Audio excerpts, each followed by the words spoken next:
Thursday, brought to you live. Good to have you here. Hope everybody's doing good. And we're going to come to you right now.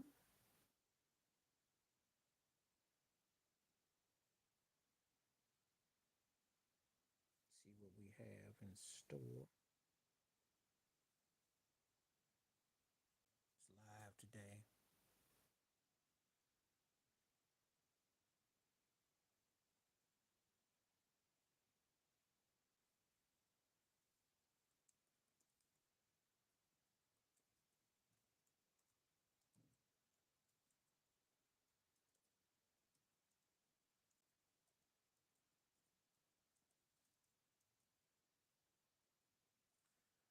And this one is a pretty good question. Were you a fan of Ozzy Osbourne? Pretty simple, yes or no. When I was a kid, the cat was crazy. Black Sabbath was big. Um, Iron Man was like the song. Like if you so back in the day, we had instruments in the neighborhood. So if you learn that on bass, that was like one of them. No, I just got in. I just was a little bit late. It's tomorrow. I'm probably not gonna be in. Probably tomorrow I won't. But today I said I would be just running late. Well, he had worse situations whether he liked the Jacksons. He he was something else though. I know that. Was he of the occult, racial issues? Just wow. It was kind of like wow. The fact that he lived to be 76 was amazing because that cat was like just it was kind of very demonic. I can understand why he probably didn't like because he was on CBS Records back in the day, and he had to go through Michael. Michael dominated so many, and then think about it. I mean, he was huge, you know, and of course they didn't like it. Sometimes when you got to kiss the ring, people don't ever like, you know, what they got to go through. Appreciate you sending that note to me about him yesterday, though. Of course. Oh yeah. Oh yeah. Because it was genres, it was stylings, But what these ignorant people don't remember and get is that he was good for business. I've said this before, and I'll say this again about Michael Jackson, the most dominant artist of my lifetime. He falls into three groups. If you loved him, you bought him multiple ways. If you liked him, you bought him and you bought others. And if you didn't like him, you made sure you bought whoever you liked because you had to worry about him. And he was great for business. I don't know how any artist couldn't like a guy that generated people going to buying records, especially when they told people in the early 80s that people were going to be taping everything off the radio. That they thought that was going to be the end with cassettes and all that. So it cracks me up how for people who are younger and don't understand, this thought of the industry being on decline and losing out is nothing new. If you came of age in the late 70s, early 80s, you always heard, oh, the tape recording era is going to destroy the business. You know, CDs were like something out the another atmosphere. But Michael Jackson was great for the business. I mean, it was, so. But no, Ozzy had his lane. He was, solo career. Bark at the Moon was here. Like I said before, I got my fair shot of listening to them and him. Well, what it was, the story goes, I used to live in,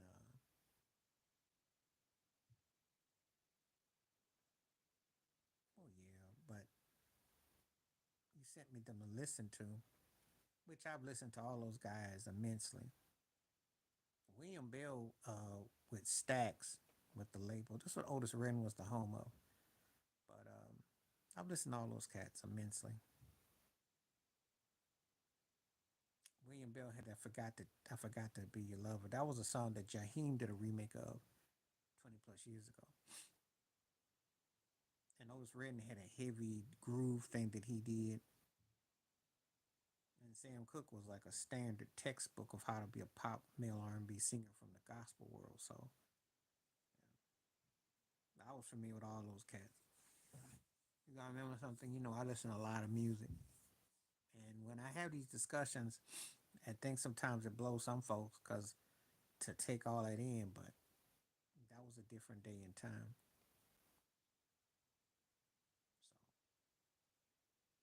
So,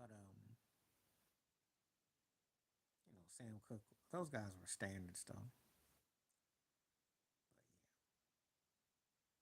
But yeah, Ozzy was big. It was very demonic, but he was big, very big.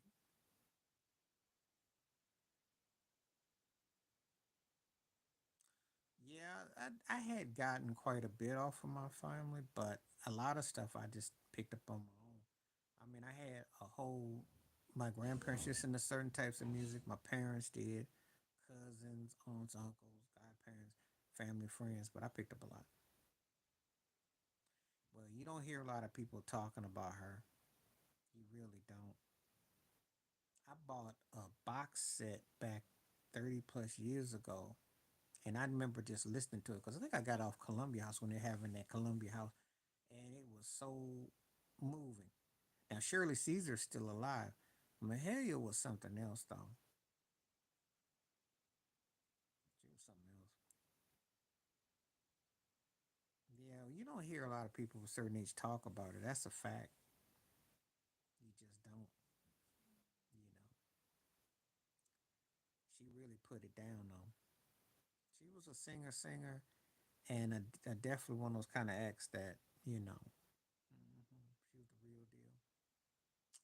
So, yeah, it's when you hear people mention certain names, you are gonna get taken aback. You will be. Mahalia. Mahalia was more influential because she was like she had her own lane. But Shirley, she's bad though. She's a bad, and I like them both.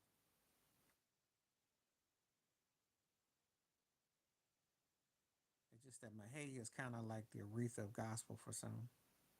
But what's happening? How you doing? Thank you for coming through. How are you today? Feel free to introduce yourself, and we like the more the merrier. But you know, what's happening? How you doing? In the midnight hour, and it was a phone number song. Bobby Womack wrote his songs. How you doing? Bobby Womack was the one that wrote Wilson Pickett's biggest songs. But in the midnight hour was his biggest song. He could sing. Had deep old school. He's the kind of cat that if it wasn't for Otis Redding, he may have been a little bit bigger. But he was big though. He was wild too. He was wild. Made sense that Bobby Womack was writing songs with him, so it's almost syncopation.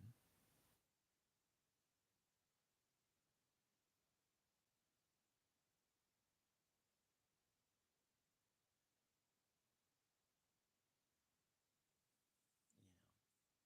What's up? Thank you for coming through today. What's up, man? I see. Timing is perfect. Can't say this tomorrow, but definitely today. Oh yeah, I watched that mess last night because I saw Michael Joe White, and I'm like, so when he talks about Michael and Prince, I said, wonder where this is going. And then he said he called them drug addicts. I'm like, what? And like, just because you work as hard as you do, I said, no. I said, cats put in the hard work and the dedication. I guess that means that Michael Jordan and Kobe would be too. See, I mean, Tupac would be too. I mean, cats actually worked. They worked on their craft. I'm not saying not to, but it's kind of hard to have a regular life when you've been like that, and especially to Michael Jackson. That's all he knew. Yeah, he definitely. He sung like he was gospel based. That was another thing. So, but Vlad, he can't wait to show his true colors.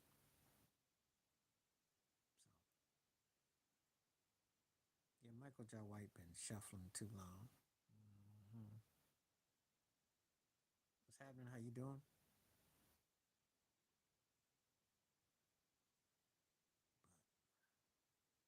that video got sent to me yesterday last night. I was sitting there watching that mess. I was like, oh, I gotta clap on this turkey. Vlad's back to his old antics again. It has no real place. The thing about it is that a lot of times acts that are doing it lack, yeah, acts that are doing it lack, you know. Somebody sent me a link that Travis Hunter's wife was gonna bounce and Jerry Jones was selling the Cowboys, and I went looking. I'm not touching the Travis Hunter thing. Thank you. Yeah, I'm definitely getting some likes, but I'm gonna look into the Jerry Jones thing. I think there may be some truth in the Jerry Jones. I think there's truth in both of them.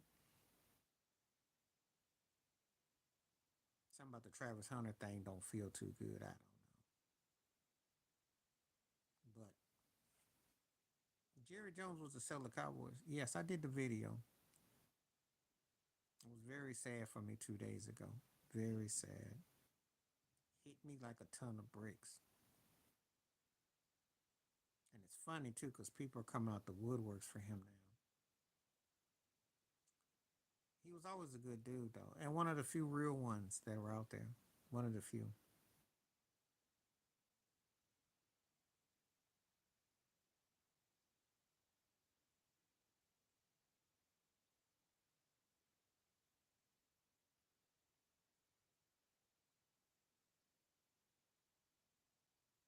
One of the few.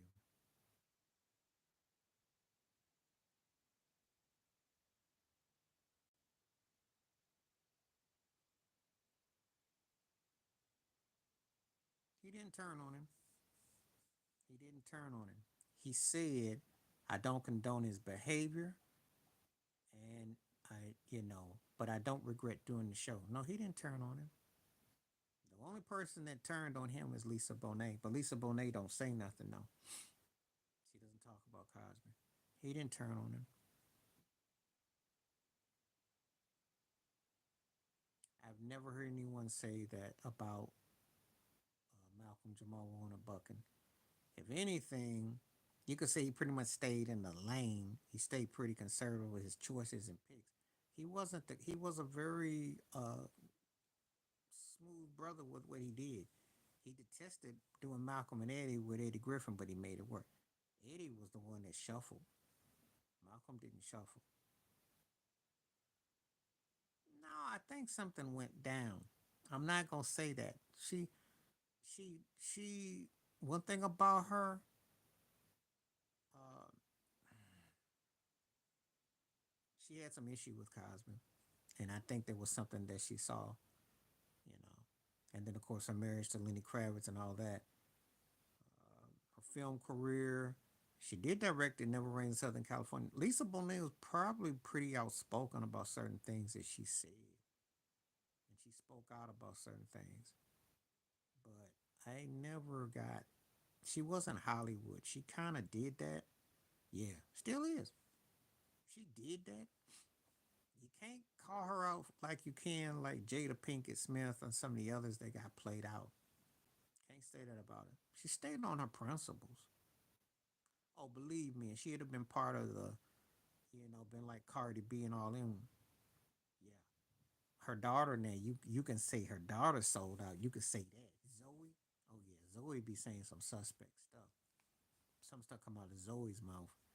But Lisa Bonet, I don't. I don't. I. You know what? She been pretty cool for the most part. She didn't really play the Hollywood game.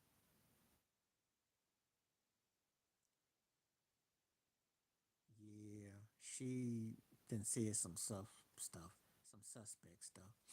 So you know,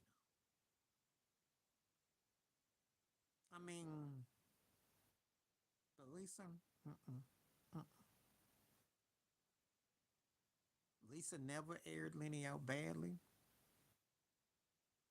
He fooled around. She stayed cool. She stayed cool.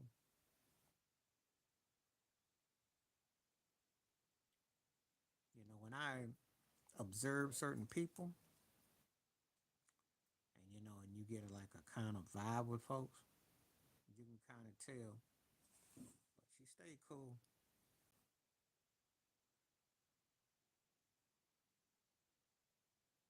I don't care to anything he gotta say, cause now he's over there. He done sold his soul. I don't hear nothing he gotta say. You know, I agreed with him about him, but he over there shuffling for Vlad. I don't want to hear it.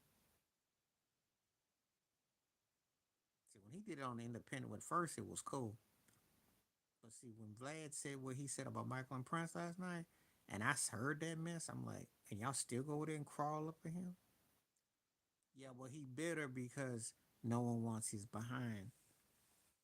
He got a SAG card too. He did it. He acted on The Sopranos. I don't know if you ever saw the episode. He got shot in his butt on The Sopranos. He did all the movies. You know, he dissed Kamala Harris something awful last year. Can't have a woman tell me what to do. Can't do this and that. Okay. How this thing turned up with Trump though? How's it turning out right now? How is it turning out?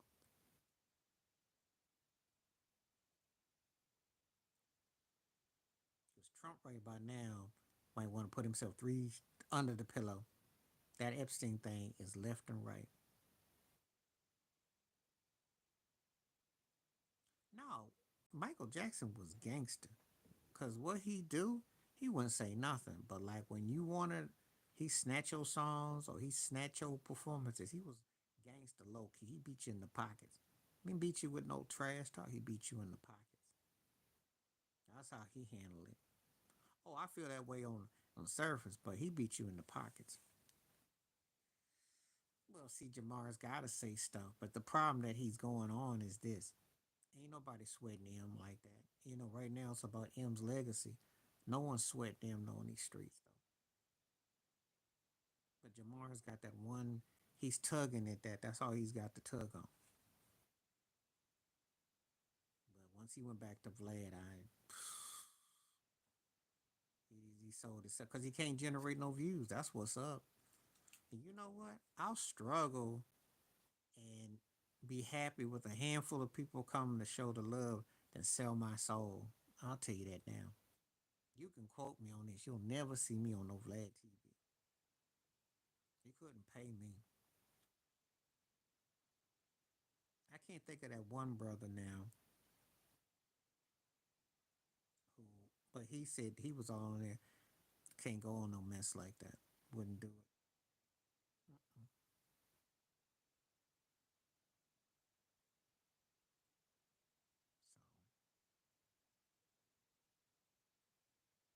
So I took it very exceptional that he minimized Michael and Prince. Prince worked hard. Whatever went down, you don't minimize people that actually paid their dues. I ain't seen nobody ever say DJ Vlad scratched one record. Maybe scratched his nose. That's about all he scratched. Child turkey. So anyway, poll is up pretty good today, and the likes are up pretty good. So that's cool. Now, just like DJ Khaled, they just call themselves that. Tell me that their names are Derek Julowski or some mess. Don't put no DJ in front of your name. Fake DJ. Mm-mm.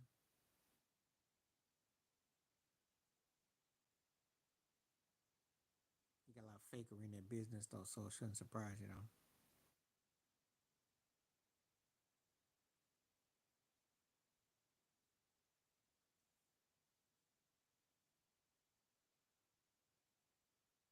Mm-hmm. Mm-hmm. Here come another one. They don't even know why that turkey famous for. Yeah, some dude came out and said that Khalid switch hitting. Said about Jigga too. Said switch hitters. I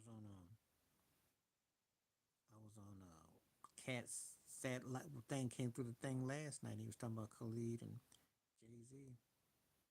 Said switch hitters.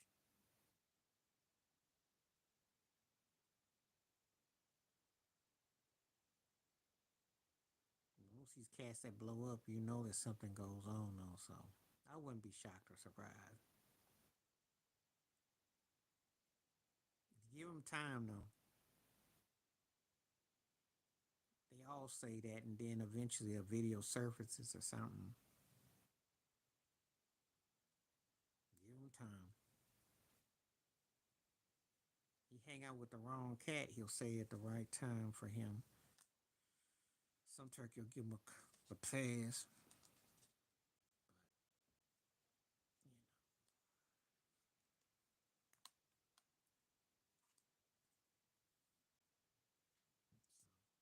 so that's what's up.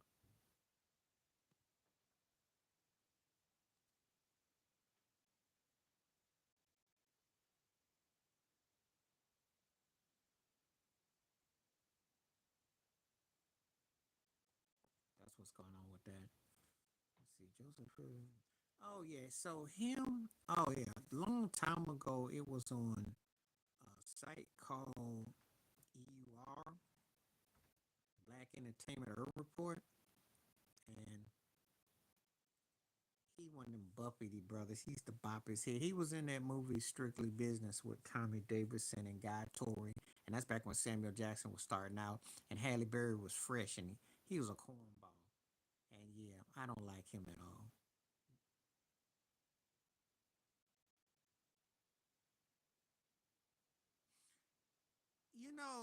Yeah, a cat that you can remember because it's true. Malcolm Jamal Warner. I'll give you an example. He's worse than RG. He's stiff and stuck up, stuck in the butt. He one of them conservative brothers. He wrote some old tired piece a long time ago, and we had a little exchange. This was some years ago. He said, "Oh, you speaking for like black people?" Cause he's all conservative and bougie, and we got an exchange. He a cornball, and in his movies he walks tight, just how he was on the TV in the movies. Just how he was, all stiff in the butt, just stiff. I mean, yeah, Malcolm Jamal Warner is somebody that, he's stiff in the butt, stiff neck, don't move, just like, yes, sir, you're all prom proper. He all bougie, just all stiff neck turkey. That's why I call him a stiff neck turkey. I usually say that for the white boys like Mike Pence, but there's a few brothers, their shirts are all butt collar, all, oh, oh. And I'm like, man, you gonna choke yourself out. You about to choke yourself out. All stiff neck. Cause like Mike Pence's neck don't move, and he's like, huh. Malcolm was a good cat. I'm telling you. Well, I think Willie D said it best. Willie D said he was right. One of the best accuracy I heard yet. One of the few non-fake people you're gonna see. He had a good smile. And he had a genuine quality about him.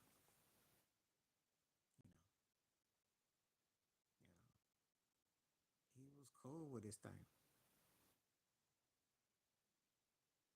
He did that interview with Torre, and he talked about the industry, how the auditions and stuff. Mhm. He was cool. Directed videos and did his spoken word with the bass and stuff. But he was cool. Yeah, Joe Phillips was stiff though. Cornball, cornball.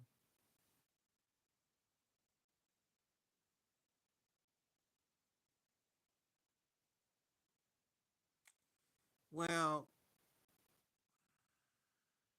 it's tough for me because you gotta start JJ because Kid Dynamite was huge, but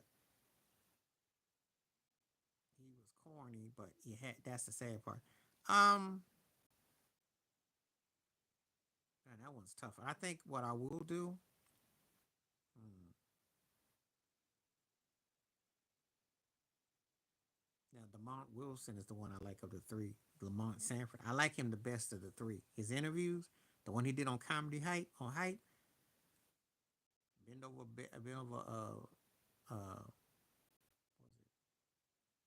was it Bucky? He had me laughing. His interviews was good. I'm going to start. Okay, let me go back.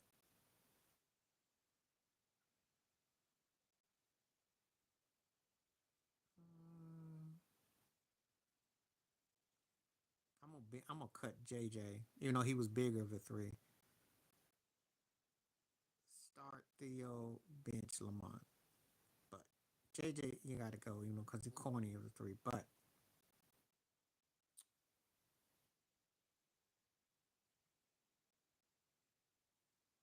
you got to start Tyson. Well, bench Evander, and I guess I got to cut Oscar. Because Tyson and Oscar cancel each other out. Crossover, appeal. But Tyson was more alluring, even when he fell off. Oscar, it didn't fade. It didn't end well. And Evander was like the most consistent. So you gotta keep Evander. He was consistent. But only because of Tyson. Because you're putting two dynamics against two dynamics. You understand what you did there? They were cut from the same cloth. They had crossover appeal, minority men who had crossover appeal and big, but Tyson was bigger. Yeah, when he lost that fight to Floyd Mayweather, and he went 5 years too long. Went too long. He was bad in his prime. He had a great jab, but he hung around too long.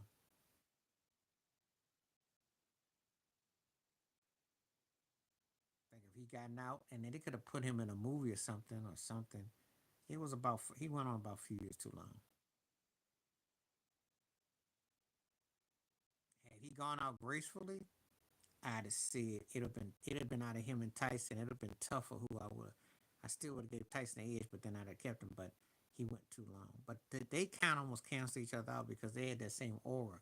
Holyfield earned that aura, and what I mean by that, before people come in and go, "What you mean?" He became great, and he worked at it, and then he made himself into something. Those guys had that it.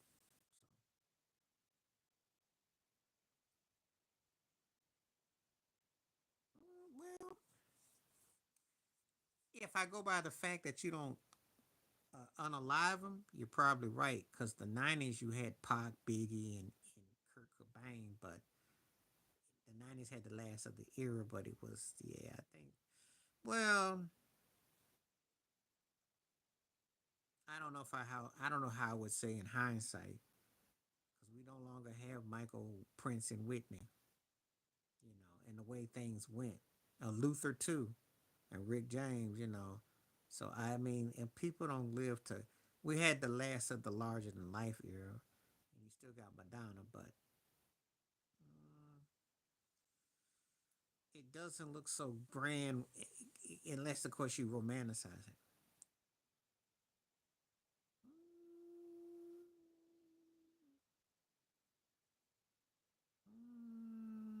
I ain't gonna say that.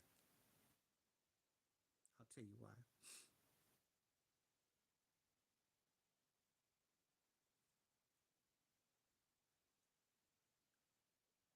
Hagler's gonna start. So, and again, you give me two people that almost cancel each other outside of Roy and Oscar. Oof. I gotta bench Oscar. I think Roy went on a little too long,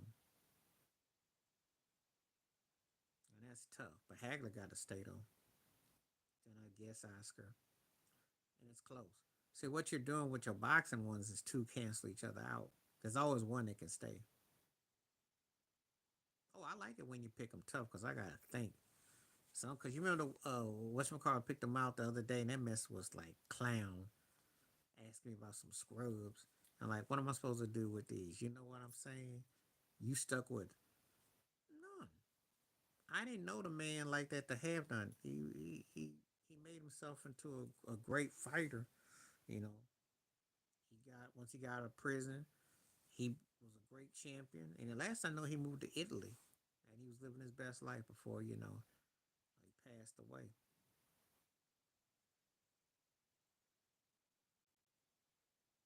I got nothing bad to say about Hagler.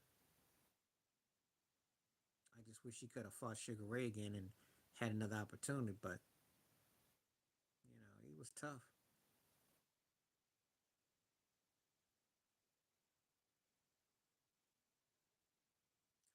You gotta have a certain amount of connection to land because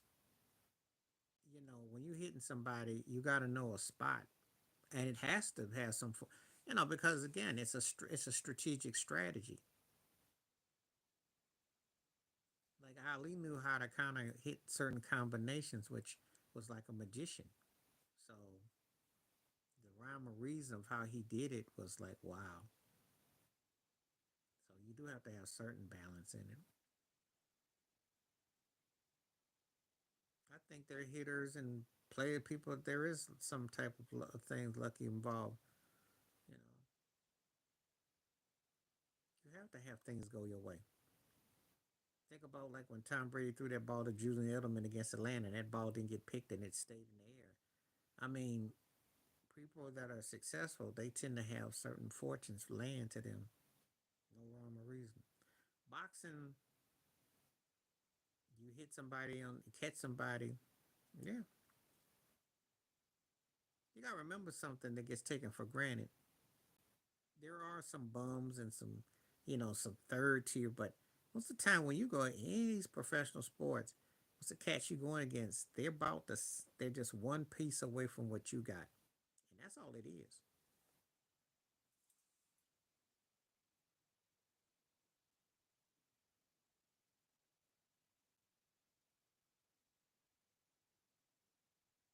Well, Ray could take punches.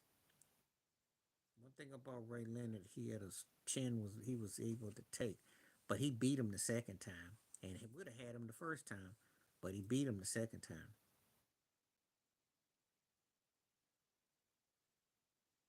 Well, see, the thing about maybe why he didn't is because Hearns hit you hard on the upper lunge. He didn't give you body shots.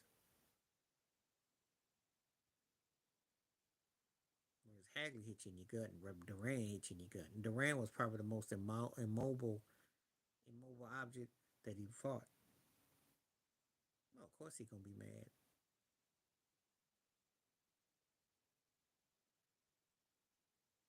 But see, Hearns couldn't take him out, and that's the bottom line. And has to still mess with him.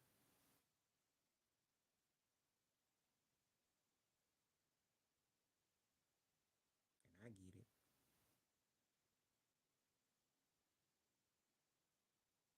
But Sugar Ray still be taunting you.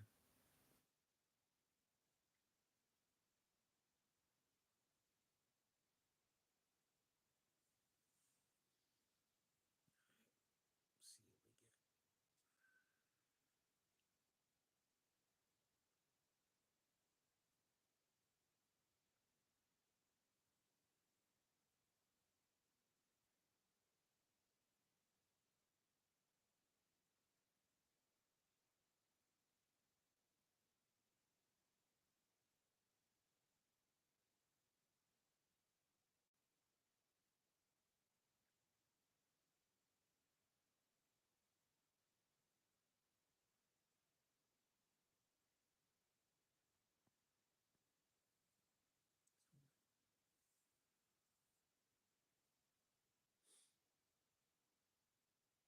No, I told you his legs. I remember I told you his legs was he was toothpick, and that was the reason in that fight. Hey, they were going at it, but his legs gave out.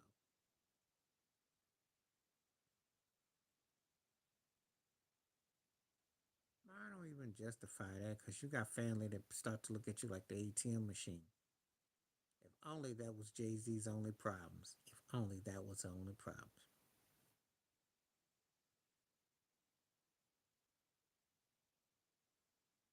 Oh, really? Not surprised. I'm not surprised. When did that happen, Ted?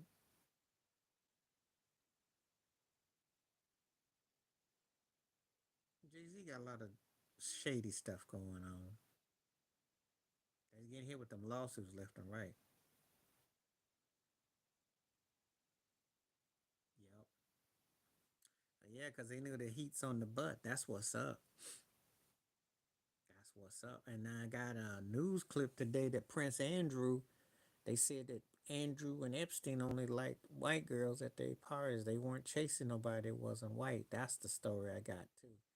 So I'm like, oh, you a perv and you a bigot too? Wow.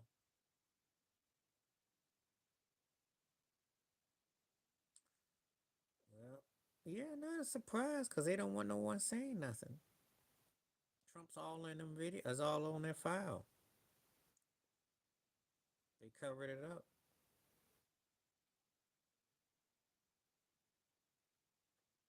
Yeah, somebody was on Instagram and they said that they said Prince Andrew and they was only scoping up the white girl. It's all about Snow City. So,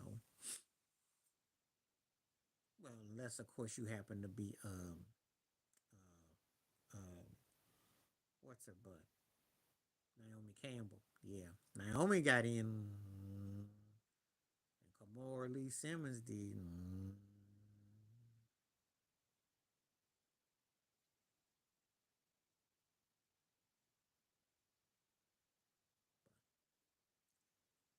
That's all it is. That's what the thing. I was like, okay, Snow City. Okay, mm. That's my turn, by the way. So I'm gonna get that copyright. So if anybody ever hear say, you know where you heard it here first, Snow City. So when I read the caption, I go, oh, okay, they about Snow City. Okay, Purrs and Snow City.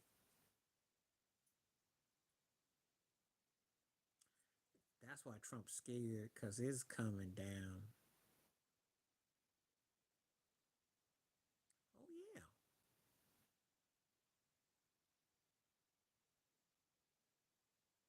they don't want nothing to come out. Mm-mm. Mm-hmm. Mm-hmm.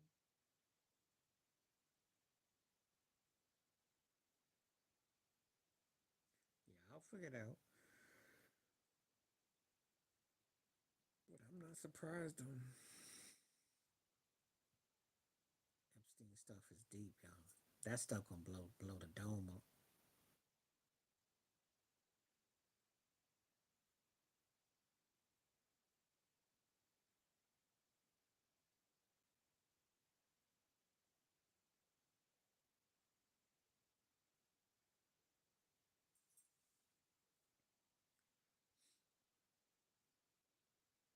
Yeah, he hating.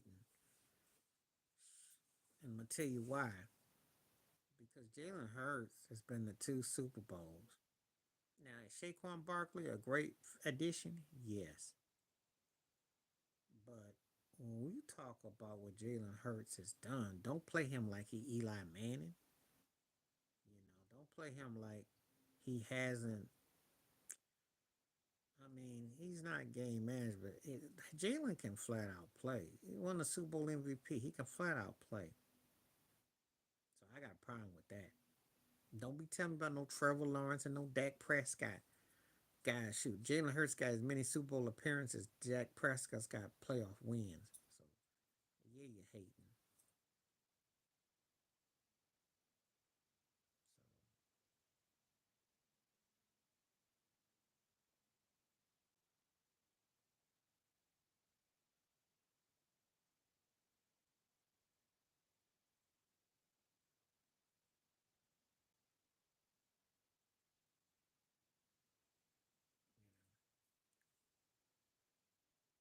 Night Shift, the Commodores.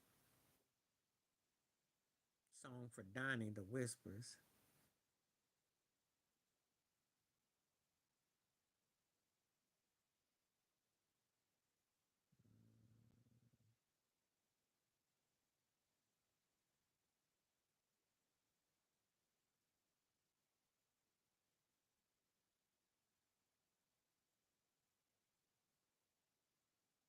If he come up with 10 quarterbacks that are better, let me know.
Oh yeah, yeah, yeah.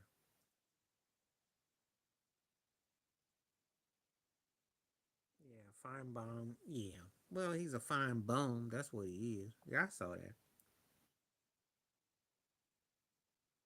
Let me tell you something. When you get them good old boys talking about them college football teams in the South, they tend to go hand in hand. I'm just saying. Because it usually is going to go there.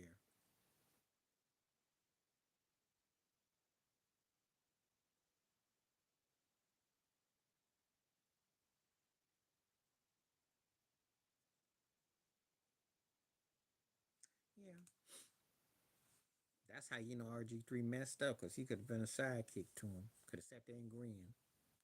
Now he got to play second fiddle to Desmond Howard.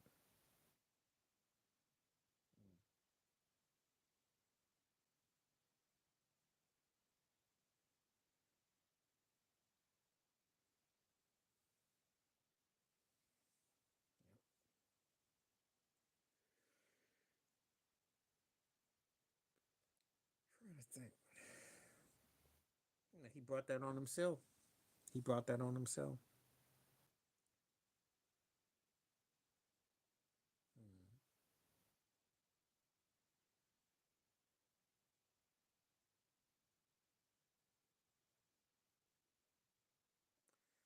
Like I said, he brought it on himself. He a tough guy to get with.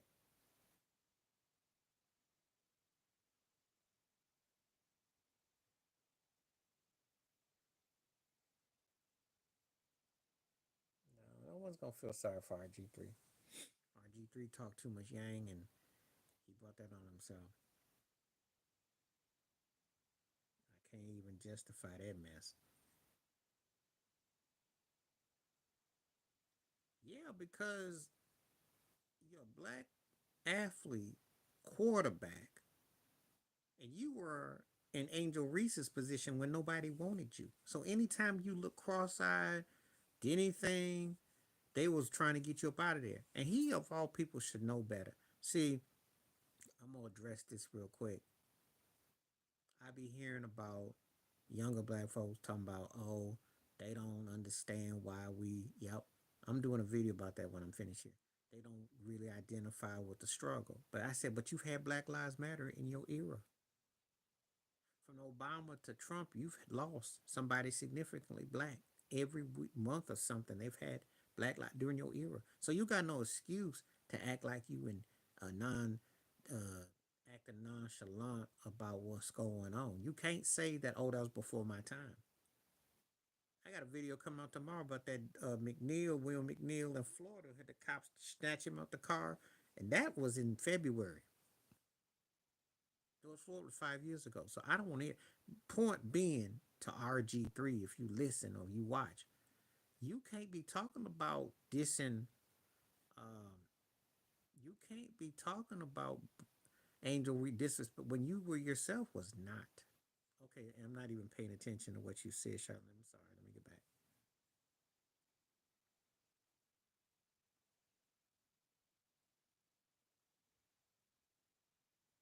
I think come back. It's more common.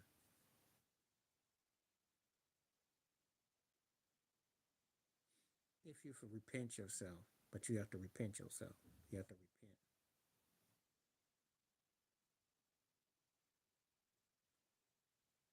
So initially, he wasn't going to give out because he was getting pulled over, and they have to ask you to see your drivers and registrations and all that. But they broke the glass and they snatched him out the car. So we never got a chance to see a proper take. But they assaulted him. They didn't taser him, and they didn't cuff him or read him his rights. They manhandled him. They criminal him without proper protocol. That's the problem. They could say he was hostile, yes. But see, technically, if you give up your information and stuff, you never have to get out your car. They snatched him and broke the glass and snatched him up. So that made it worse by what they did. That's what made it worse.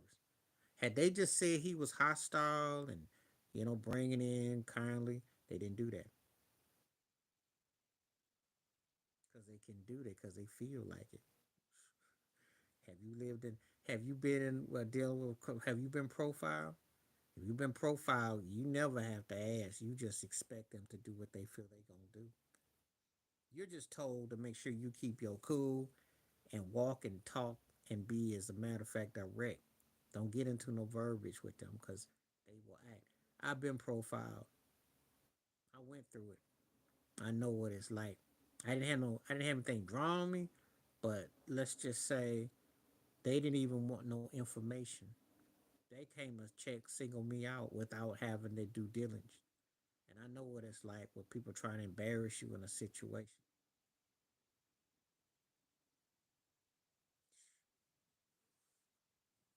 I did that video the other day about that guy in Washington State who hit the black kid, and they gave him 3 years. The Professor Black did. Probably refused to get out the car because if you give up your information, you have to show your license and registration. They have to read all that to you.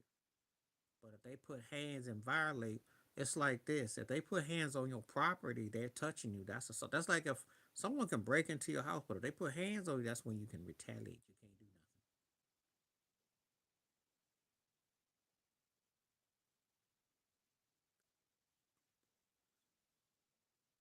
Yeah, you can. You can be. I don't know why not.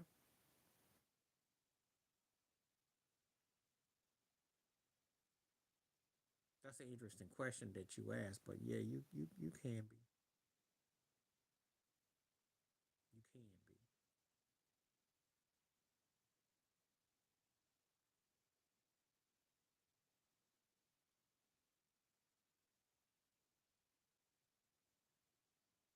I mean, I wouldn't tell someone to necessarily go through those ringers, but you can be. He ain't got no money, Ted. He ain't got no money.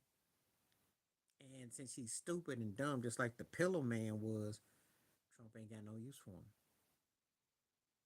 His acting career didn't last long, and they got no use for him.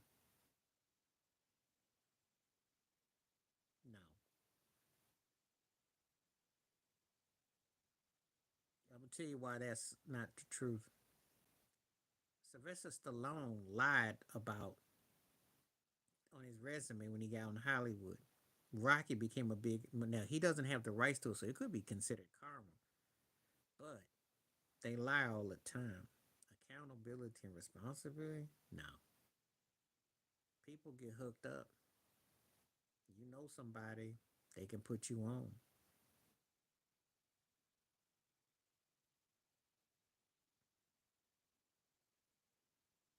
Well, it ain't working. He ain't got no money and he ain't got no sources, and nobody gonna touch him. He just a snot nose who ain't got no nothing going for him. You know, just like the Pillow Man. Pillow Man ain't got no money either. Pillow Man then went broke, messing with Trump. Magic pillows. I was at Walmart. When I was at Walmart, they, you know, I'm tell you something. You ain't got nothing going for you. Cats ain't gonna mess with you. Okay.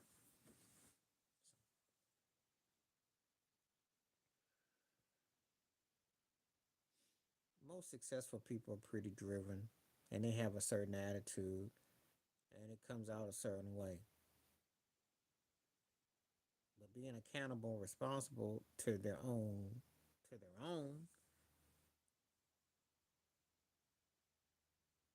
you can be both. We've said that many a time. You can be both. I mean, you can say that about anybody because everybody's overrated, underrated, and because you're overrated because believe me, there's somebody who had the same opportunity could be just as good, and it's a matter of opportunity. I never was jocking him, so you you're not like you tell. See, I never jocked him. I never jocked him. By the way, Ted, I'm gonna do a future video about all those footballs that you those things that you mentioned. So I'll probably do them doing when September rolls around. I didn't forget. Your projects on my mind, Giants and the Patriots, all that you mentioned. I'll probably roll those in September. I just was in other projects. Oh, I'm proud of you for doing your detective work on that because I lived it. I lived it. I lived with Jared. I lived with seeing Jared Richards up close. I will explain that during the day. Let me see.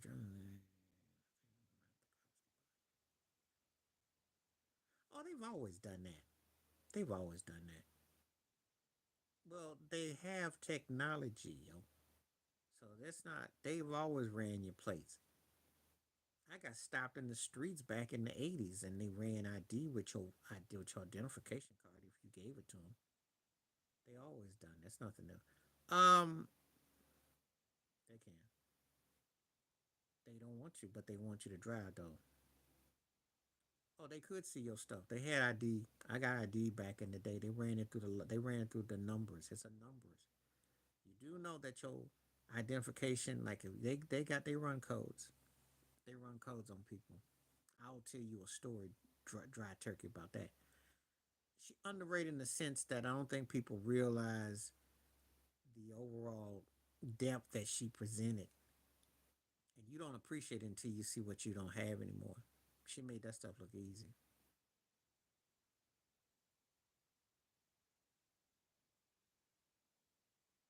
No, what I'm gonna tell you like this: I had a black cop. This was back in '88 in Virginia. I had an ID card, and I didn't have to give it to him, but I did. He took my card and he ran my information, and he says, "I'm sorry, I don't have anything to get on you." That's what he said to me in the cold.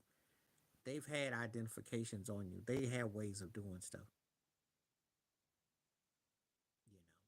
You know, they've always had files. Running IDs is the same thing as running your numbers. So they know where you are. And if you're black and you got Social Security, they got your information too. They've always had codes, yo. They play a game like they don't know you. And I give you an example. I had a cat that used to run the streets back in the day. They knew who he was on the streets. They knew his government name too. They play dumb. It's just a game they play. Um, Whitney, again, she made pop music accessible. She had the voice. She had that once a generational type of talent. She's underrated because you ain't got nothing out here now. Mariah Carey got a horrible whack song out.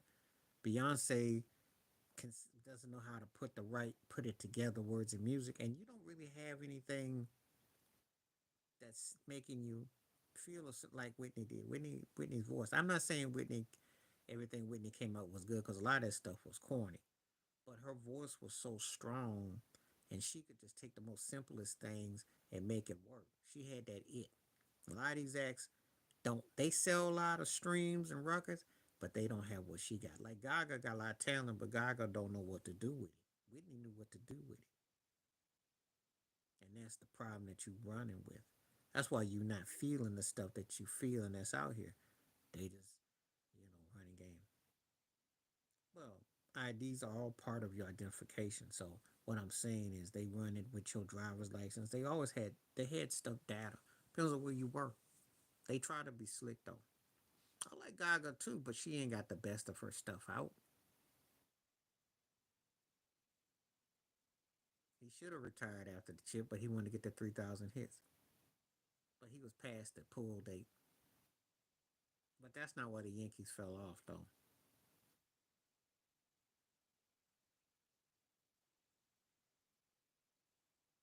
I think if they had a won it in '04, they probably would have let him stick another 10 years. What happened was, though, actually, the Arizona one, but the Florida one made them look like they were vulnerable. And then when they lost in '04, and then they had to go get other pieces like Giambis of the world and Chef and all that, which were good, but that Yankee mystique was gone with Jeter. So the '09 was the last of it. So that was like the last hurrah. That's kind of like the Belichick's let you go 1 year too soon than a year too late. That's exactly. And that's why that '04 thing set them back because had they won in '04 after that what happened in '03, No, he wasn't tired of him. But what I'm trying to say is that when he brought in the Giambis and the chefs, right, that was a turning point to what he had with the O'Neills and the Bernie Williams and that guys. You notice that the culture had changed. They weren't the way they had been nickel and dime because he had to share the spotlight. And he knew that A Rod carried more cachet. I don't think he was mad in the sense that he wanted to win, but he also knew that them days was numbered. You know, when you bring in an alpha name or someone that can sell jerseys as big, you already know that it's especially when you're at a certain age. He did because they had ran that course of what they had.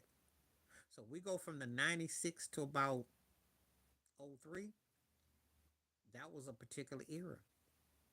Yeah, he had Canseco, Layton, Dwight Gooden, and David Cole, but you know it was mainly like Tino Martinez, Bernie, Andy Pettit, Paul O'Neill, Chuck Nob, like guys that just fit in. Girardi, they fit in, but they weren't like that guy. You've been watching NBA. I see where you got this from. Yeah, and he didn't really mount to what he was. On that list, I picked Zebo and I picked Jermaine O'Neal. I saw that. I was on Instagram, and I like Elton Brand. That one was the toughest one to leave out. You know, Boozer ain't get no love.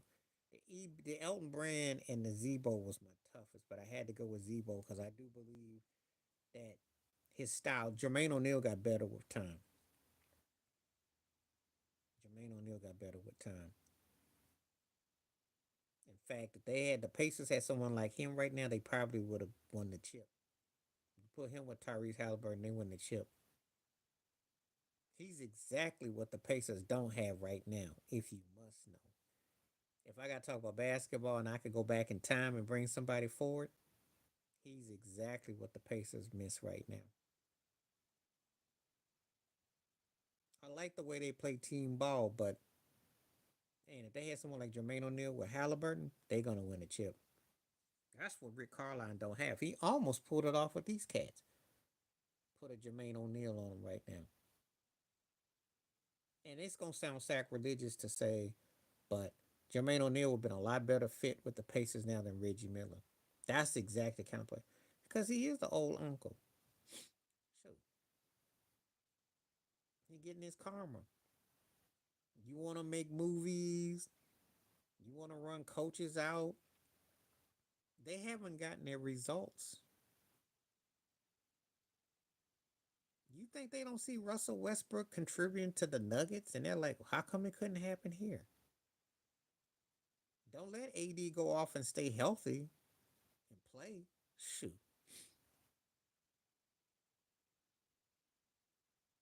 Well, realistically,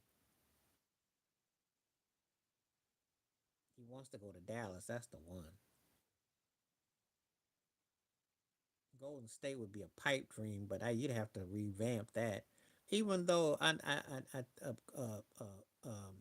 Looney left, so Kamingas would have to be trade bait. If I'm Cleveland, I wouldn't take him. What they need, they don't need him. And I would the Clippers. That'd be too much of an old man party. That would be an old grandpa party with the Clippers. So that wouldn't even be cool. The Mavs could be interesting. Oh, I know he wants out.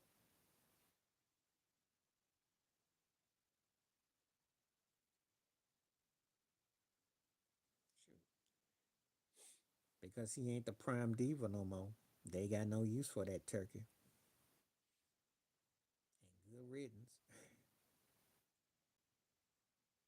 And see, that's what happened when you stay around too long. Your butt then got embarrassed.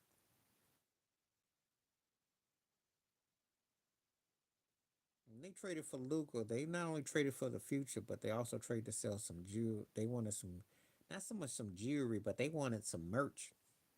They can't move no merch with AD. There was no merch movement. And this is their way of saying thank you. But now they done because AD ain't got no personality. That's why I like AD as a player, but AD's soft in the head. He had no. I saw his Lay's potato chip commercial. Oh, let me tell you a story that I do too. By the way, Ted, and I think I've said this to you before. Yeah, they got a pretty good team, but we're gonna see what Phoenix does in the coach.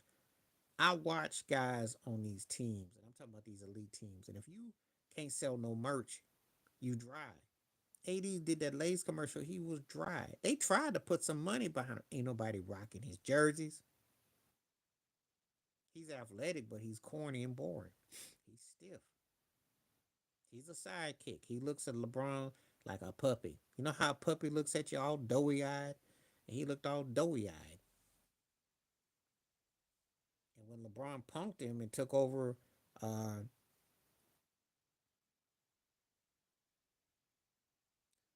when they in the bubble at the game one, game two, get the game was almost over. LeBron started stat padding, and AD was never the same after that.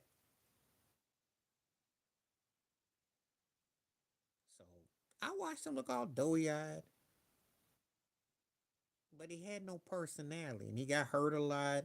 And he was never an it dude. He was never LA. It wasn't like they got Shaq personality that was a large in life or Kareem. AD ain't that dude. Talent is there, but he don't. But he's a big guy trapped in a small body. You do know that, right? 7 foot trapped in a 6'1" body. Still thinks like a guard. Don't want to hit the low post. Kind of gets lethargic and lazy. And sometimes he be a little bit out of shape and winded. Jokic be tearing his behind up. You seen it? Throw his hands up at Jokic. You can't say he couldn't hit Jokic if his life depended on it. Got 8 up on the perimeter. That game when they lost to Denver a couple years ago in the playoffs when Jamal Murray hit that fadeaway in the corner and 80 fell in there and the Nuggets and he thought, oh, he gonna be gone for 6 months. Couldn't stay healthy and just not there mentally. And he wasn't the dude. So this came down to okay, he's broken bones. He don't sell no jerseys, and he's from LA, but he's corny. Got to get rid of him. Yeah, that was that's a good move. Mike Portis Jr. was embarrassing, yo. Guy got skill set, but he don't. That's why they sent his butt to Spain. Thank you. See, send your butt to Taiwan. That's what he got traded for. Get Cam Johnson out of Taiwan. That's a no brainer. Cam can score and can play a bit too. He was good with Phoenix. He's an energy player though, but the only problem with him is he can be streaky. Not streaky like MPJ, but streaky like his defense, He's trade bait, but he can score though. MPJ didn't score nothing. And that's why they got rid of him.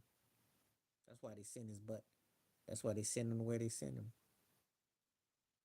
And that's the kind of NBA we got right now. We got what you call really good second tier cats. That could be the difference in you making a run. Cam fits that.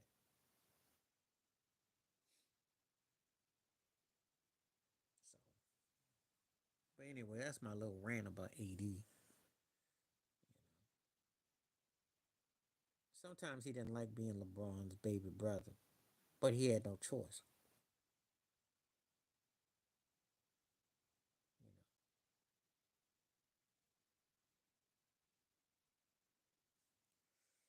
Drew's too old right now, yo.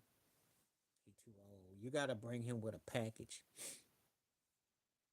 He'd be good for a contender, but you got to have the right kind of situation.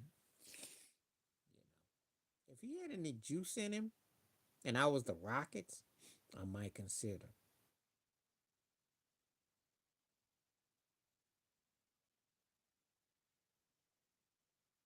But it has to be somewhere that. But now with the Pistons, the Pistons ain't nowhere close to appreciating what he could do. They're getting better, but they need another piece to complement Cade.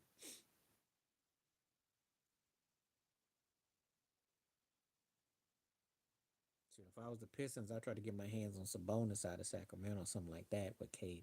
They need somebody that can score, and then you get your Drew Holiday, and then you might sneak to the third round. Because Cade Cunningham got all the makings of a Halliburton type of run in it. He really do. I can see it.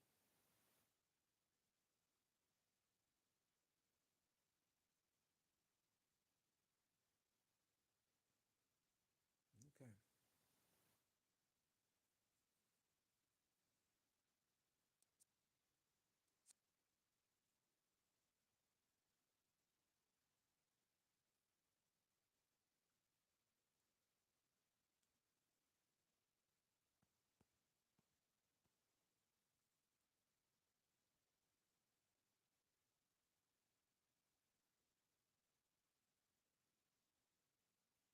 Mitch Richmond said his game was like Kawhi and Dort.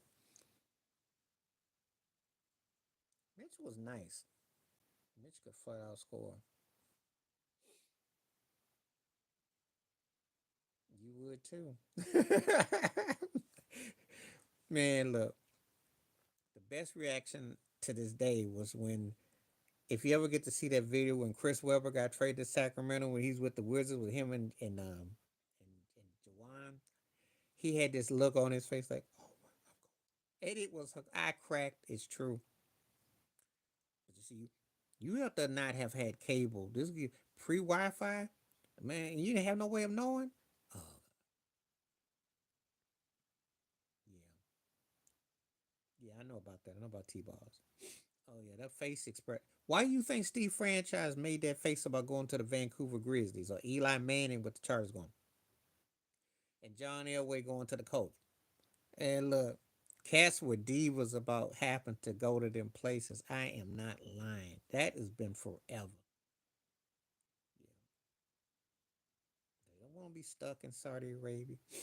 That's what the Spurs was trying to do with the Kawhi. And then when he won, then Pop had to eat crow. They thought we're gonna. You don't want to play what we want. We're gonna send your butt to Guatemala Bay. See how you survive in there, Guatemala. And then when the cat won a ring, it's like so. That's what they be doing. It's a little joke. I wanted. To, I'm gonna. I'm. It's not no brag. I ain't really seen a lot of people do that. But it's a joke that I used to always, I made, and I really believe I'm one of the people that created that talked about it. I'm sure somebody else done it, but I talk about it. Your behind go somewhere. Yeah, it already is. Your behind go somewhere. The Dolphins though, not the Heat. The Dolphins. Now the Heat is like going to um, Hawaii when it's raining, but the Dolphins is Saudi Arabia for football, and the baseball team that's Taiwan. They suck. But I talk about that because I say, yeah, if you ain't got cable or you ain't got no Wi Fi and you going back in time, you weren't trying to go there. You're like, oh no, you were not trying to go there. That's like being traded to the Utah Jazz right now or the Trailblazers. Sacramento's back in that mix. The Dolphins are like that. Cause let's be realistic, they suck when it gets cold. Everybody know after November that's their season. They suck.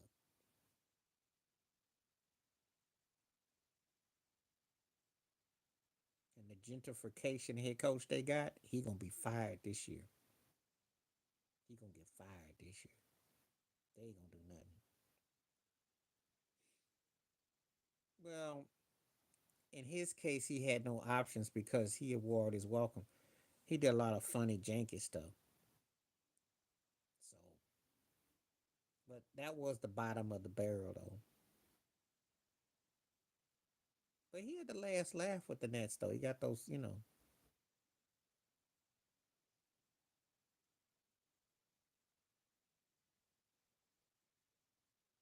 kind of hard because you got to name the band. That's kind of hard because you got to name the band. See, and sometimes the singer ain't the most important person in said group. Like I'll give you an example. When there was New Kids on the Block, it was actually Donnie Wahlberg. He had the it. Jordan Knight was a singer, but Donnie had that edge. Depends on who we talking about. Because Giannis doesn't really want to act like he's doing the business. What's happening? How you doing?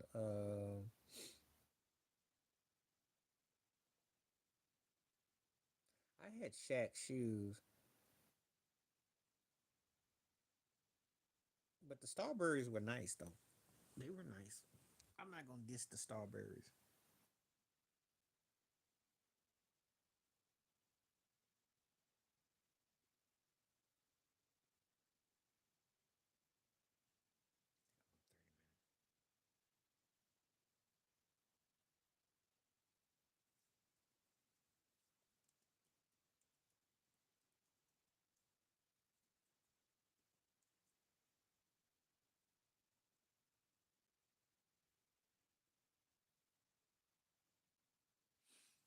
Starberries probably for me.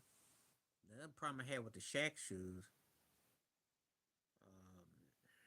mine fell apart. I got them at Kmart. They were good. I had a couple that were cool and a couple that sucked. Randy Moss said, but he ain't. Worst mistake he made is leaving. Well, listen, your former quarterback been to three Super Bowls and won two of them. What have you done? You can't even get to the first round. You told you December Miami closed for the season. And Tua is always like one hit away from just being in the retirement home for good. I mean, come on now. And a coach that's over his head who's got gimmicks. You and Waddle should be more dominant than you are. And the Dolphins are just they are Hawaii. You go there to retire. Coconut tree. No man, Moss is right about that. Could have been though.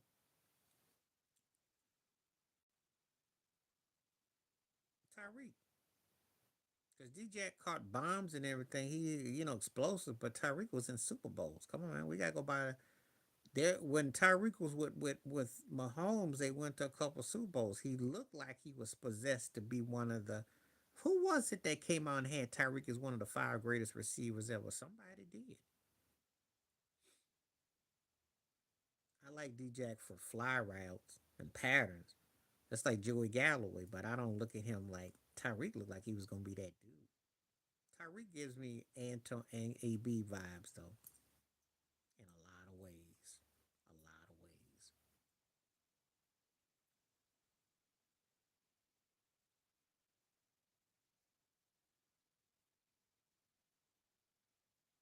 Most of them, Charlene, because they all got something. I mean, Ronnie Millsap was blind. Mm, it's a lot of them. Yeah.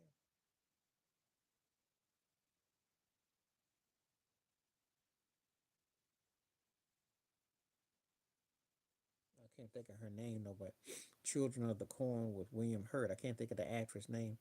And she thinks she's blind. There's quite a few of them.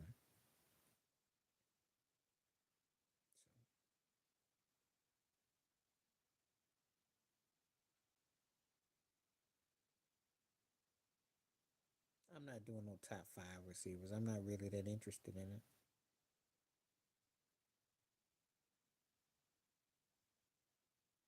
Because I'd have to really think about it. And Megatron and Fitz wouldn't make mine. Yes, I could, because I could say Steve Largent. That was a bad dude with the Seahawks. I could say Marvin Harrison. That was a bad dude with the Colts. Not that one. Not that one. Because for me, it's tough because once I get past Rice, Moss, and T.O., the last two guys, I'm still stumbling. I mean, I can make some cases for a couple guys, but I like his hands better. I like his hands better. Megatron had incredible talent, but Larger was a bad dude. Larger was bad.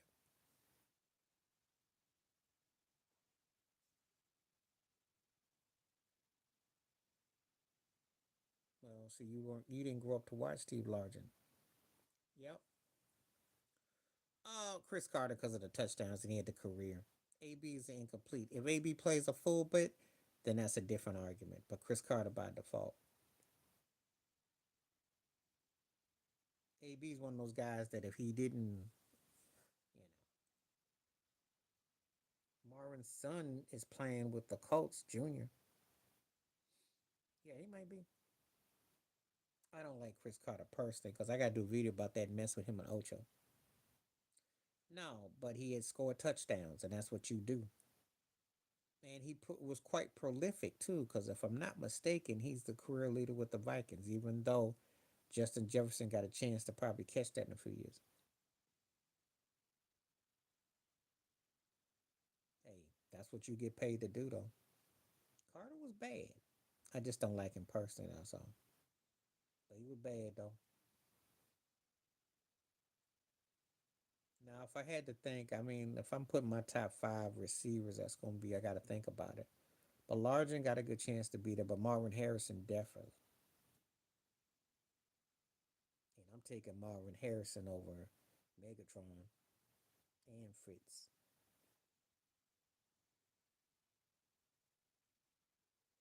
I got to take Fitzgerald because he, again, career. You see, if we talking window, we're talking the career. We talking windows, AB. But if we're talking overall, it's Fitz. And I don't do no. The only problem when we talking about sports, when we doing windows, you got to have jewelry to go along with it. Yeah, but the problem with him, Fitz had a great career though.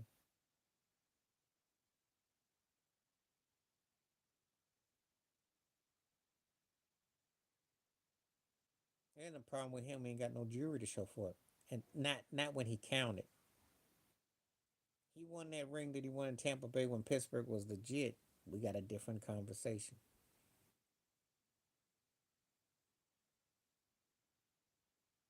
He just, you can't even. I don't know how you can even talk about him because you saw him with Brady in New England and Tampa, and you got to be frustrated with him. I know I am.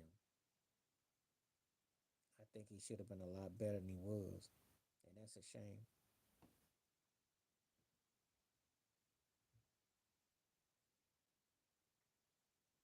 You know, because in all honesty, Michael Evans is gonna have more respect than AB.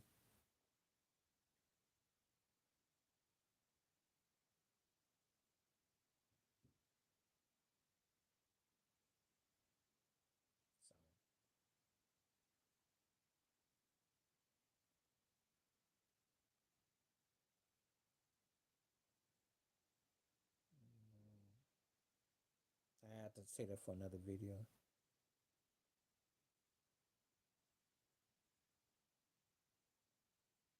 Mahomes, Mahomes, because if you give him Gronk, he's scarier. And think about the dynamic stuff he did without having that with Kansas City with no real running game. Think about having a Corey Dillon. I mean, he's had some decent running backs. He's had scats. Give him a Corey Dillon to work with. Give him a Legarius Blunt. Dale Green is one of my all-time favorites, and nobody outran you down like Dale Green because of some people hating because of his success. And I also think it's because he doesn't really, even though he has crossover potential, he don't really shuffleboard like that. Believe it or not, he really doesn't. He give you all of. You think he gonna be Carlton Banks? He plays along, but he's got the competitive fight, which is a trip because that dude is very competitive. He's very competitive. Daryl Green was great.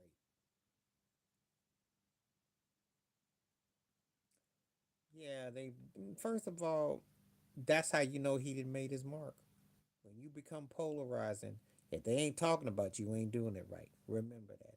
If you ain't, if they ain't talking about you, you ain't doing it right.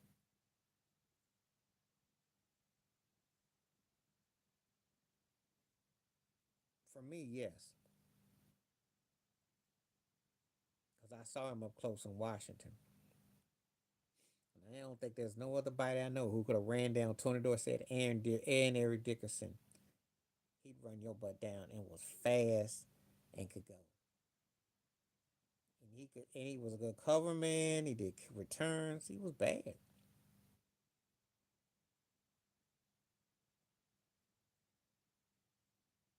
over Reeves, over Woodson, over Champ, over all of them. I take him over all them cats that you mentioned. He was that good, except for prime time. Only prime is the only one I can't because Dion, because he could get those picks. But they're close though. But I got him over Reeves and Champ and Woodson, yeah. But I can't take him. Dion was another dynamic. That's the only one that I couldn't take Daryl over. I like his vibe better than Prime Time, but Prime Time, there's a reason why Prime was Prime. He did not throw his way. He the only cat I know who could wear a do rag in his helmet, and his hair was gonna stay in place because he had the day off. You weren't gonna be stupid enough to try to go at him. That's the only one. But I take uh, Green over Reeves, Champ, and Woodson. He had the speed, he could cover, and he did all that those guys did. I don't care. I like the way he played. Everything starts with Willie Mays, and then you go Griffey Jr. Well, you ask me a question, you don't like what I say, so don't ask me a question. I told you only Daryl Green, I mean, only Dion's the only one out for my taste. He's good enough for me. I watched the man play in Washington. I know what he meant for their defense. And I know when they had Dexter Manley, I know when they had Monty Coleman. I remember what that Charles Man, all that. Green was a bad dude back there. I don't really think about her. Um, uh, Kiki's one of those kind of people that look like she's looking for some high. She's thrill seeking, and I don't. It's like you want to be a little singer, you want to be a little entertainer, you want to be a little. Just can't really. I don't get. I don't. I don't know what her gender is. She strikes me as a decent young woman trying to find her way, but I don't see no depth in what she do.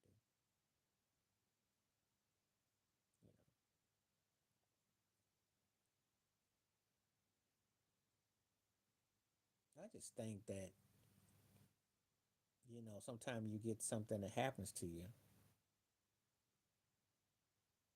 No, the truth is, I wasn't even a fan of Washington, but he came up big and clutch. And remember, the man stayed on one team, unlike those other guys. That has to count for something too. It wasn't falling in love. That's a fact. Daryl Green was a Washington player for life. As great as Dion was, he was a hired hand. Reeves Island took his show on the road. Rod Woodson was bad, but he had his shortcomings. But he was athletic. I like Woodson a lot. Don't tell me what I gotta be because I will take you off this channel. I'm being the way I want to be about it because you asked me a question. He played for one team. That has to count for something. And the thing about it is that I watched the man play football at a high level. Remember, they were always trying to take his job. He was part of all those Super Bowl champs that won. Because that is middle age. That is middle age. Once you're at 35, that is considered middle age. But it's not that deep to talk about Kiki because Kiki is kind of just going through life like a lot of us do.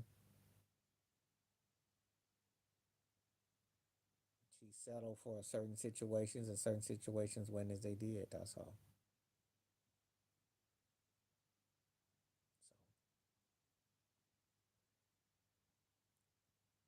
So you ask somebody a question about who they take, and if they give you some names and they like somebody, then you either agree to disagree. But you don't go into no rant about that they wrong for saying, especially when a man played with one team his whole career and he ran back punt returns. He was a versatile player. It's not no controversy to me. I'm not doing no poll. You got the poll here about Ozzy Osbourne. That's the only poll I'm doing today. Nobody is going to sit up there and take the time about guys from 20 plus years ago. No, they don't. They started 35. Technically, when you're 35, that's the middle of your life, especially if you're black. Do the math.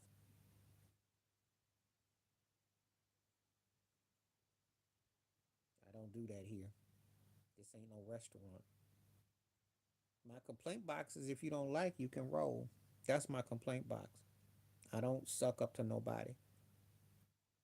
Channel is non democracy. There's no, you know, yes. And if you're black, that's usually considered so, you know. And she's a female. And usually, most times people get about 35, that's considered where you start to mature. You know, Jerry Rice used to say life begins at 40. Reggie Jackson used to say I didn't feel grown till you was 30. That's where your maturation kicks in. Your outlooks on life. So you're at a halfway point. That's why it's considered that. But as far as Kiki goes, I don't know about Kiki. Yeah, and yeah, she's talking about settling down, and so I don't, but Kiki is not what I consider someone that's at deep thought. You know, if the industry could Sierra her, they would. And by Sierra her, they go find some athlete or somebody that would take them off their hands.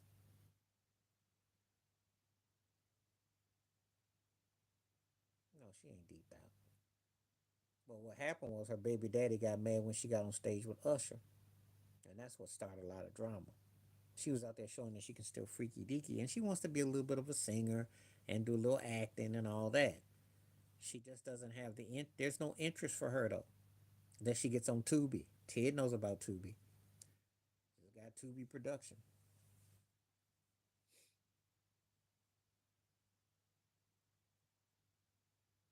You know how some women are.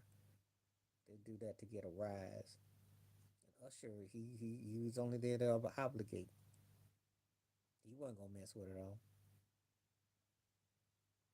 Tubi's a joke, but Tubi's also for the Tubi's like for the has been, the hit list, or the ones on the come up. You never see nobody that is prominent that's done Tubi. Tubi's like Tyler Perry Central. Believe me, if Tyler Perry keeps getting hit with them lawsuits, he gonna have a lot of films on Tubi. That's the joke. Which it ain't a joke because Tubi's like the low budget way of getting your stuff out. Which you can. Not gonna knock. But they have I was on some site and they was clowning, they were calling the ghetto calling the ghetto Tubi. They got all kinds of Tubi jokes. Now let me address something real quick. If you think I was mean to Dry Turkey, give me a one. If you don't think I was mean to him, give me a two. My point is, you can't sit up and get mad because I give my take about like a Daryl Green and I take over different people. Thank you. Daryl Green played with one team at a high level. Now he got ate up by Dallas when Michael Irvin would kept to the middle. I saw some of that. But by and large, in his peaks and his prime, but he played. As great as Deion Sanders is, and the only person I would probably take over him because Deion beat you in different ways, and the way he was respected of his coverage, played for multiple teams, and almost became like a novelty act. And the truth is, no one remembers him after Dallas. They don't talk about the Baltimore Raven Washington era of Deion.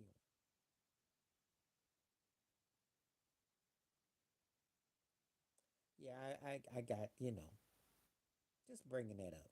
If y'all think I'm wrong, I'll take that and admit it. But I just thought, I got respect for Revis Island. He's great. And listen, if y'all ask a Mount Rushmore and y'all provide names, we can debate.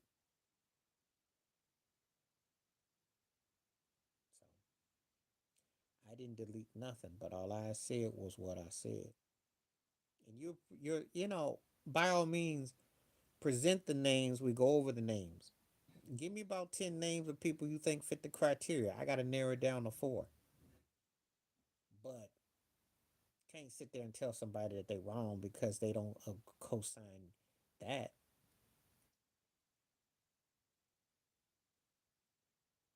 But you got mad because Dale Green played for one team and was played at a high level. And Green was a great player. First ballot Hall of Famer.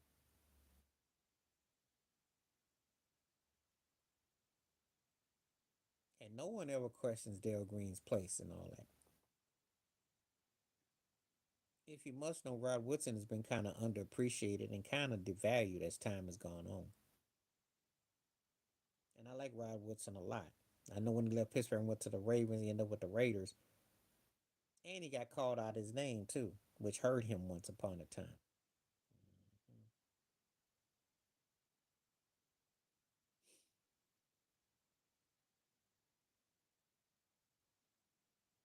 Daryl Green's in there with me, so that's all I gotta say about that. They do, and in more ways than one. They give the reaction.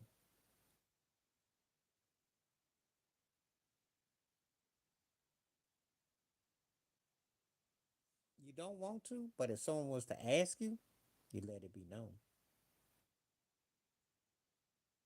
The only problem with Mel Blunt is that he played with the Steelers. As a matter of fact, I heard a great Mel Blunt story. He still works out like crazy at 75, so he's still going at it. The only problem is that the steel curtain was so dynamic and so stacked, whereas Daryl Green didn't have the quite, he didn't have Jack Hammond Lambert with him. But he was a talented dude. But that's the knock.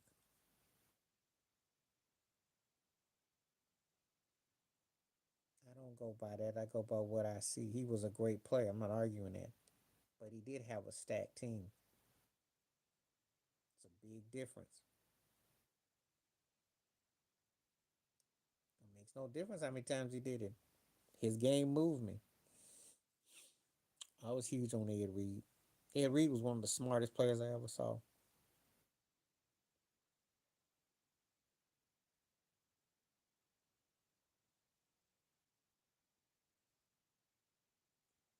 People who watch Daryl Green are gonna take Daryl Green because of the way he did, the what he brought.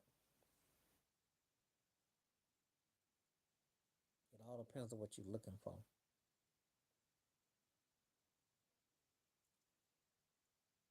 I wasn't even a big Washington fan for the Rocket, but I knew when Daryl Green was a problem. He was a problem. Mm-mm. He's one of the most down to earth cats. And I had my best friend back in the day was a huge Daryl Green fan. So that and he emulated. He wanted to be like Daryl.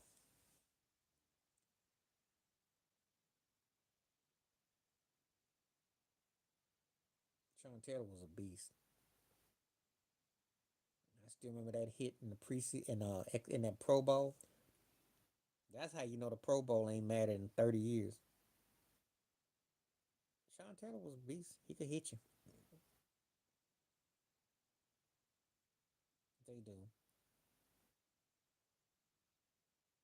They do. Yeah, he got physical with him. I watched the games live. That's true. Because he was dealing against Moss when Moss was with Minnesota, when Moss was scaring people.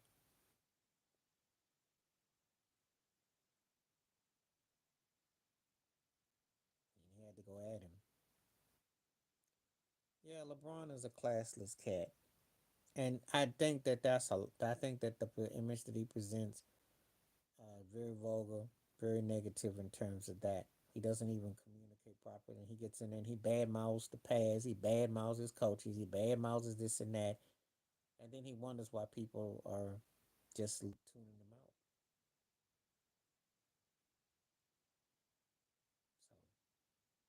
So, I give it to you, DM on that. He leaves a lot to be desired for his character. No, he wasn't. How you gonna have a bigger impact on a guy that won rings for your team? Oh, Running down Eric Dickerson and Tony Dorsett ain't impact. People still talk about that today in DC. Taylor could hit, and he was talented for his era. But Darryl Green, again, how many people do you know that retired with one team and played 20 plus years, especially at his position? See, this is where you catching L's, and this is why sometimes it's best to kind of fade into the black. Call it a day, yo, because you're going to catch an L on that. Did you hear what I just said? 20 years in that position that he played, you're running down the best of receivers. You have to study a quarterback. You're getting hit left and right, and you're on special teams. Please take your L and call it a day, yo.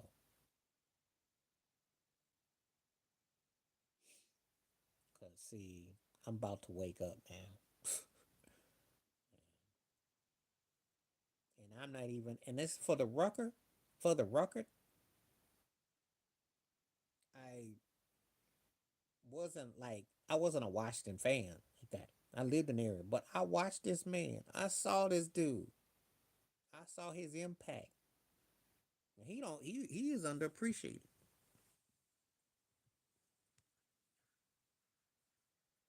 People talk all this talk about people staying loyal and all that. The man was integral in all their championships. And he was fast, exciting. Shoot. I still remember when Eric Dickerson turned his head back to look at ED. He didn't get no. That one when he ran Eric Dickerson down, Dickerson was going on the sidelines. He caught him, and he caught Tony Dorsett.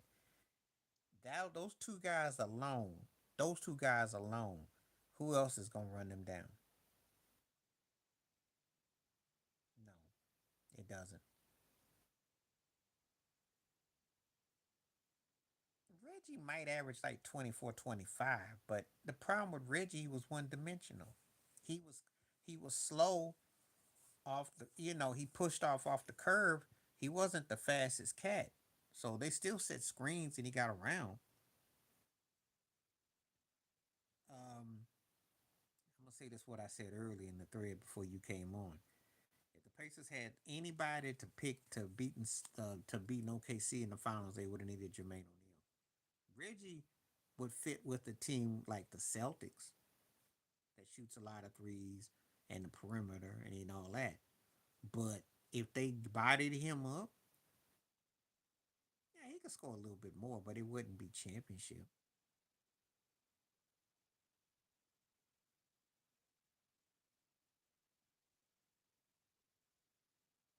He benefited.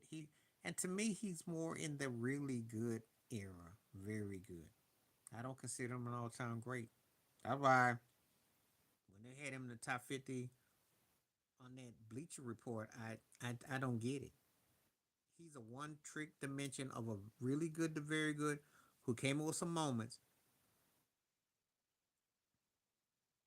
but I don't see him as that kind of dude.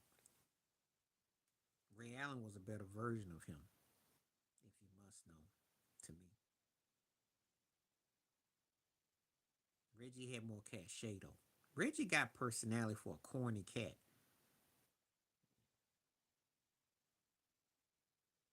Yeah, his postseason, I will give you that. But he still wasn't a guy that I thought was. But I still hold that '98 playoffs against him. He didn't get no rebounds. They should have beat the Bulls. He had to push off on Jordan and everything, and he did not finish. What's happening, Tom? Good to see you. He didn't come up when he needed to.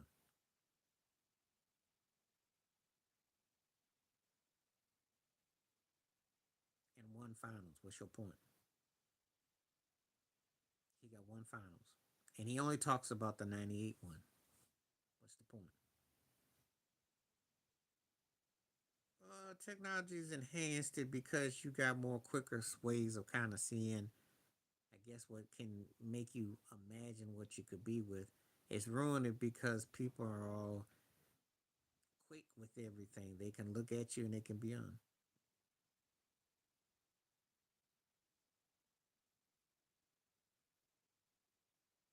I don't look at Reggie as the deepest cat. I thought he was good at what he does. I don't look at him as the deep Clay was a better defensive player. Ray Allen was a better version of Reggie Miller. I'm not making no video about that. Reggie was good. And I think it was Bob Ryan. I forgot who it was who was talking about it. But they weren't like blown away by him. The big games against New York, push off against Jordan, hit a couple shots, and he had some big moments. But don't sit around debating Reggie. When you talk about Bob Ryan and said something about him, because he made an interesting point. You know, he said this is the Hall of Fame, not the really good, very good. Reggie Miller was not in the conversation with some upper tier guys. When you talk about the best players to not win a ring, he never gets mentioned with Karl Malone, Iverson, and Stockton. He never gets mentioned with Elgin Baylor. He ain't in that argument. And considering how his impact has been in recent memory, I'm not thinking right that now, but you can name some names and I will add you for it. He is now. He is now. They took a long time to put him in. They did. I got about 15 more minutes too, so just letting y'all know. 15 more minutes while I be on. Yeah, he's in the hall. Well, you're a contrarian. Nobody else is gonna do that though. See, that's the kind of stuff. If I took a poll, that's what the code. Thank you. And when I say this, this is the thing. Jonathan Ogden, Munoz, Matthews, and whatchamacallit for the Cowboys. He'd be on there. And so would yeah, Eric Allen was a beast. No, I'm only gonna be on for 15, 20 more minutes. I'm not. There's not heating up. You're the one that's cooled off. You need to cool off. Reggie Miller, in this day and time with the shooters and the scores that you got, you would think he would get that kind of nod. He doesn't. Dakota just hit it up.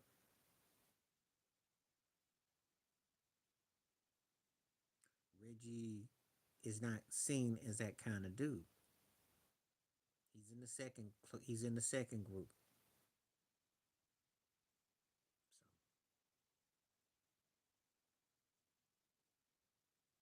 So I don't feel nothing's heating up. I just think it's like hot air about stuff. Because we have different opinions about stuff, and then when things don't go your way, in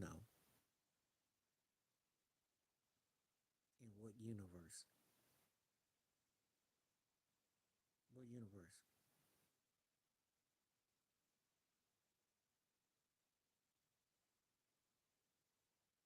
No one ever puts Reggie Miller in the same sense with Shaquille O'Neal.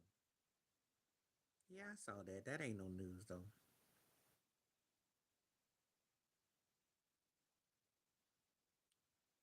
And got slapped by Kobe and beat up by Jordan. What's the point? When did he sweep Shaq?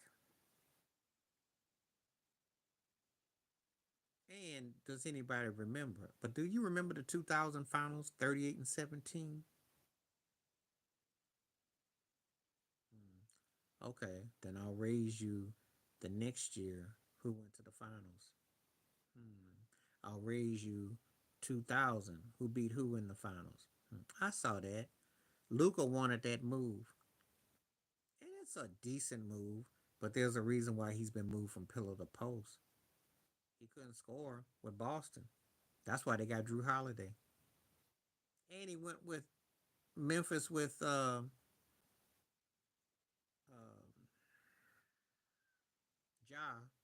That didn't work.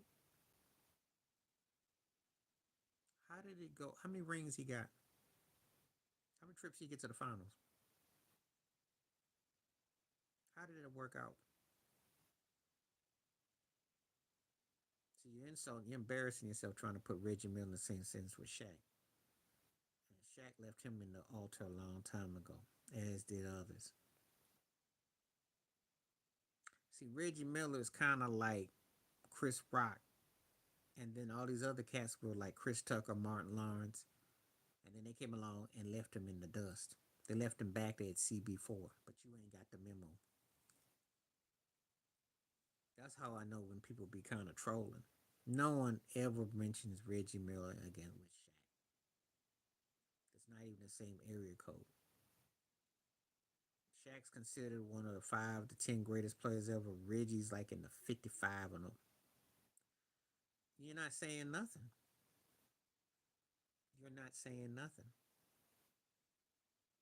No one looked at him better than no Shaquille O'Neal in '94. Funny story. So yes, how did that work when they had the top 50 greatest players of all time picked and Shaq was picked? So how did Reggie Miller look? And Reggie Miller had been around 7, 8 years.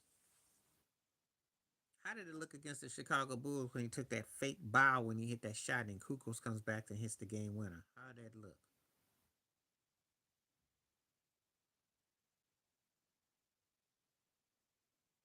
Reggie was picked about 52 in the bleacher.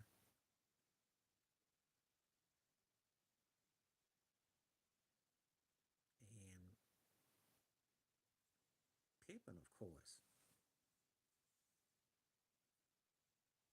That's an insult to Scottie Pippen. That Scotty's a better player.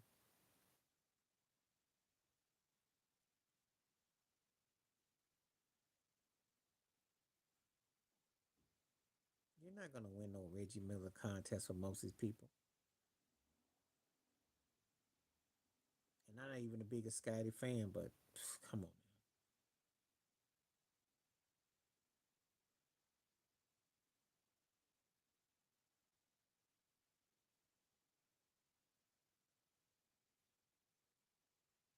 Jordan said that Reggie hit like a girl too. Cracked me up. Clowned him too. Yeah, it was horrible, but Reggie was weight kind of high too. I thought they had Reggie too high, way too high. And Luca was too high too.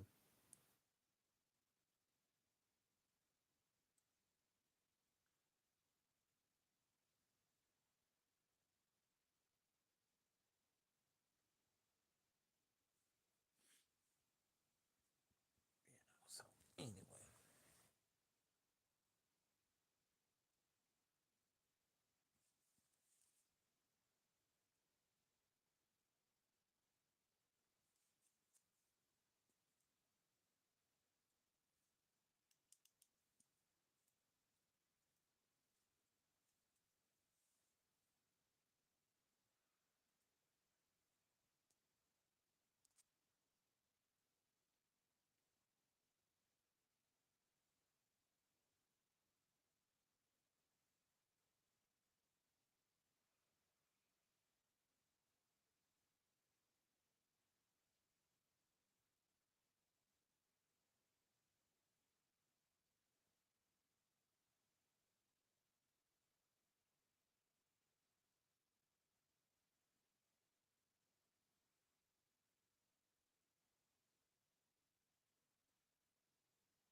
not interested in doing that.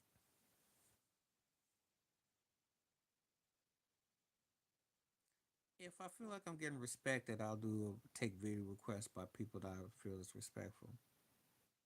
And their requests I'll take. Those don't. That's not worth, man. Wasting my time with.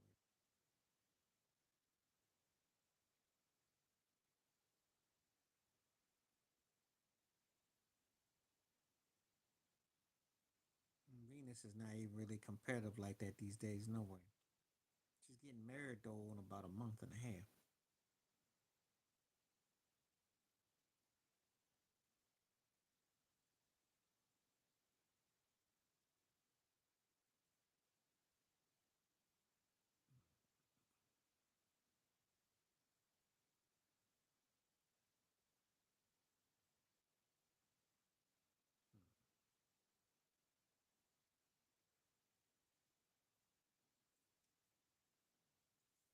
to really talk about. If I do a video about the Williams sisters, I'm gonna talk about it in a different capacity. I'm not gonna talk about anything now. Do what you want. Feel free.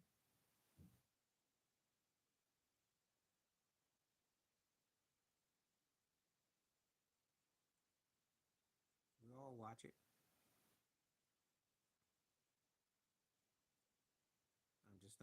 I'm just not compelled to do it. That's all.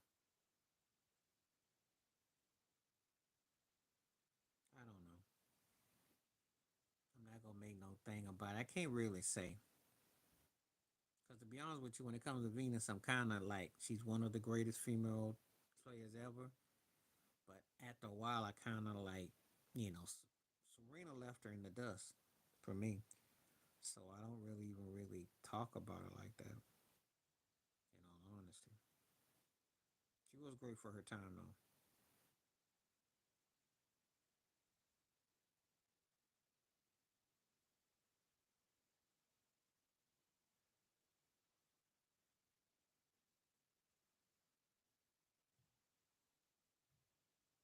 Serena ain't playing no more.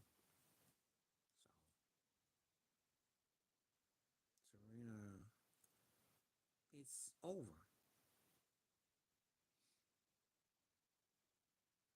I seen her.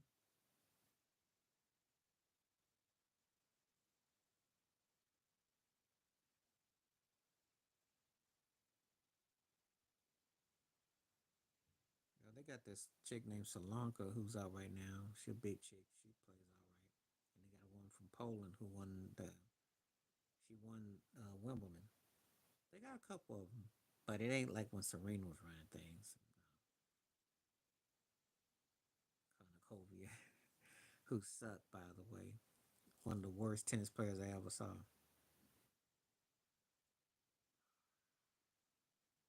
not gonna even touch that.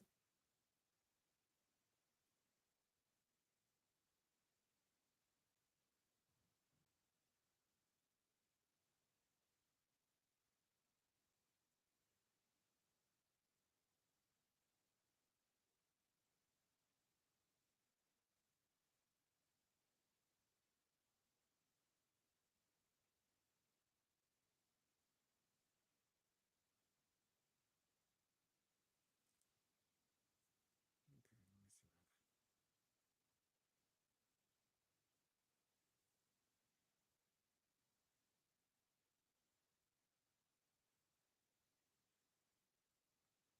I think we're slowing down quite a bit, so I think I'll call it now.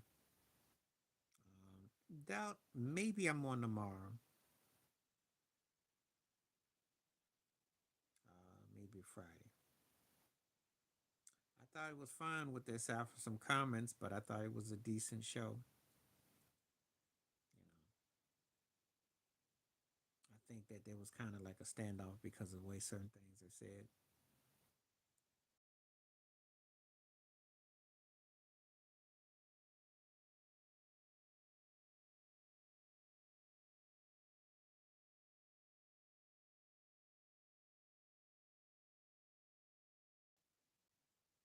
It wasn't no problem. Dakota, appreciate you. Thank you. I enjoyed the questions. Only thing with me, I'm glad to have Ted here. Only things I couldn't really I had to think about is offensive line Rushmore because that's a heavy one. But if we bring up these kind of topics, give me name suggestions and we can roll it out. That one was kind of tough to think about off the top, but I was glad to have him. We had a good take on conversation. So appreciate it when it did come through. And maybe tomorrow, definitely Friday. But anyway, stay safe, stay blessed, stay woke, stay free. Thank you all. Thanks for hitting the poll questions, hitting the like buttons, and